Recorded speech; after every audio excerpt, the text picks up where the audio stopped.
నాగమణిని మీరు ఎప్పుడైనా చూసారా? కనీసం అది ఎలా ఉంటుంది, ఎక్కడి నుండి వస్తుంది అనేది మీరు ఖచ్చితంగా చెప్పగలరా? పాములో నాగమణి ఉంటుందని ఎప్పటి నుంచో ప్రచారం ఉంది.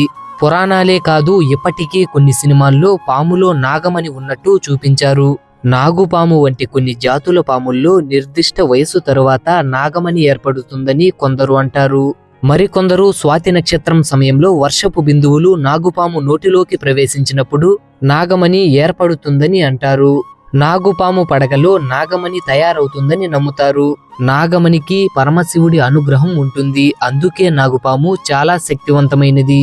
పురాణాల ప్రకారం నాగమణి చాలా విలువైనది, అలాగే శక్తివంతమైనది కూడా. ఈ నాగమణి ఎవరి దగ్గర ఉంటే వాళ్లకు అపారమైన సంపద, కీర్తి ప్రతిష్టలు వస్తాయని నమ్ముతారు. నాగమణిలో ఉండే శక్తి వల్ల మనిషి చిన్నగా అవ్వాలంటే చిన్నగా, పెద్దగా అవ్వాలంటే పెద్దగా మారిపోవచ్చు.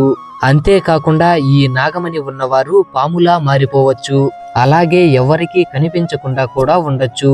నాగమణిలో ఉండే తేజస్సు చాలా శక్తివంతమైనదే కాకుండా చాలా కాంతివంతమైనది. నాగమణిలో ఉండే కాంతి కొన్ని కిలోమీటర్ల వరకు ఉంటుంది. అయితే నాగుపాములు మాత్రం తన దగ్గర ఉన్న నాగమణిని ఎవరికి ఇవ్వడానికి ఇష్టపడవు, తనలోనే దాన్ని దాచుకుంటూ ఉంటాయి.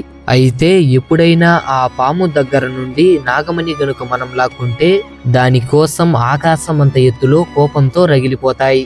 ఇలాంటి సంఘటన గురించి ఇప్పుడు నేను మీకు చెప్తాను. అది బీహార్లోని దర్భంగా గ్రామం.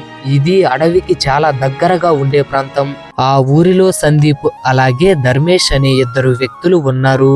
వీళ్ళిద్దరూ మంచి స్నేహితులు. వీళ్ళిద్దరూ ప్రతిరోజు మేకలు మరియు గొర్రెలు తీసుకుని అడవికి వెళ్ళేవారు.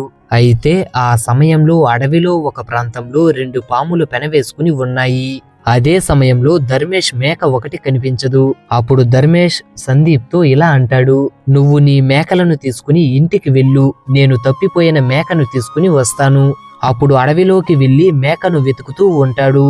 అదే సమయంలో ఒక పాము మనిషి రూపంలోకి మారుతూ ఉంది.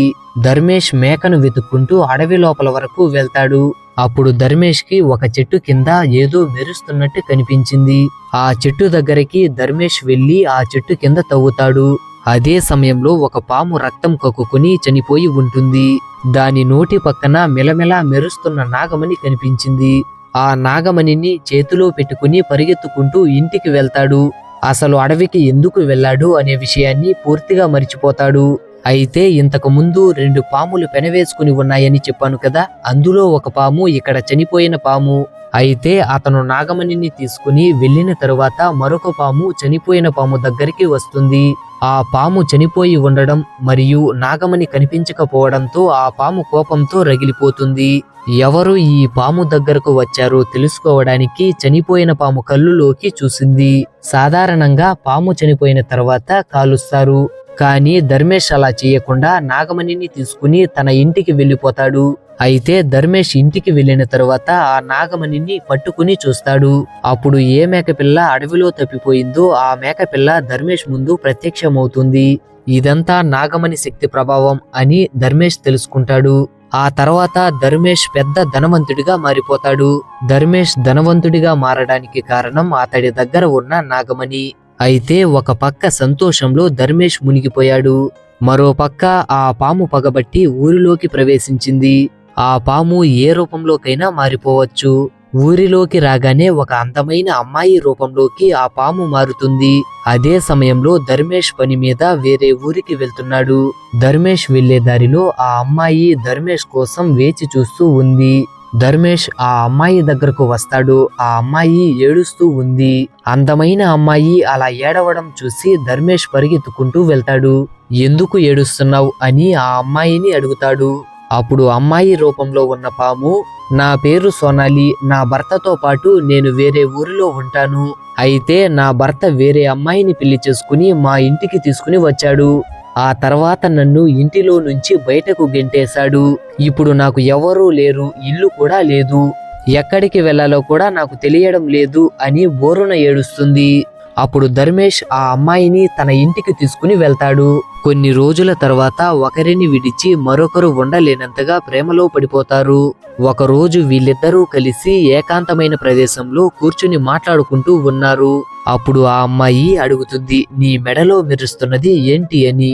అప్పుడు ధర్మేష్ అంటాడు, ఇది పెద్ద విలువైనది ఏమీ కాదు, సాధారణమైన రాయి అని అంటాడు. బాగుంది అని తన మెడలో వేసుకున్నట్టు ఆమెతో చెప్తాడు.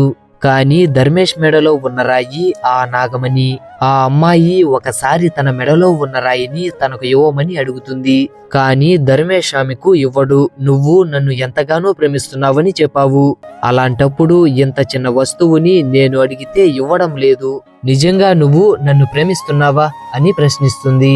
అప్పుడు ధర్మేష్ చేసేదేం లేక, సరే ఇదిగో తీసుకో, ఇది నీ మెడలో వేసుకో, కానీ జాగ్రత్త, ఇది నాకు చాలా ఇష్టమైన చైన్, కాబట్టి దీన్ని వేసుకుని అటు ఇటు తిరగకు అని జాగ్రత్త చెప్పి ఆమెకు ఆ చైన్ ఇస్తాడు.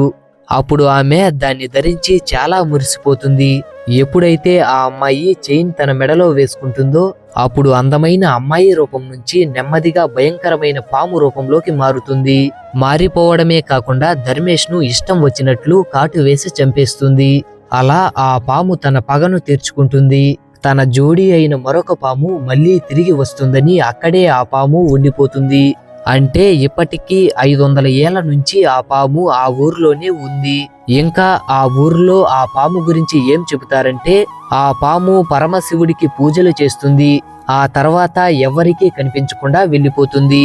అయితే ఆ గుడిలోని పూజారి ఏం చెబుతున్నాడు అంటే, పాము పరమశివుడికి పూజలు చేసిన తరువాత తన పామును వెతుక్కోవడం కోసం వెళ్ళిపోతుందని చెప్పాడు.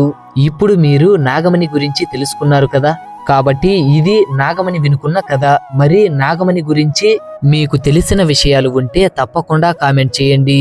ఇలాంటి మరిన్ని వీడియోస్ కోసం లైక్ చేసి మా ఛానల్ను సబ్స్క్రైబ్ చేసుకోండి.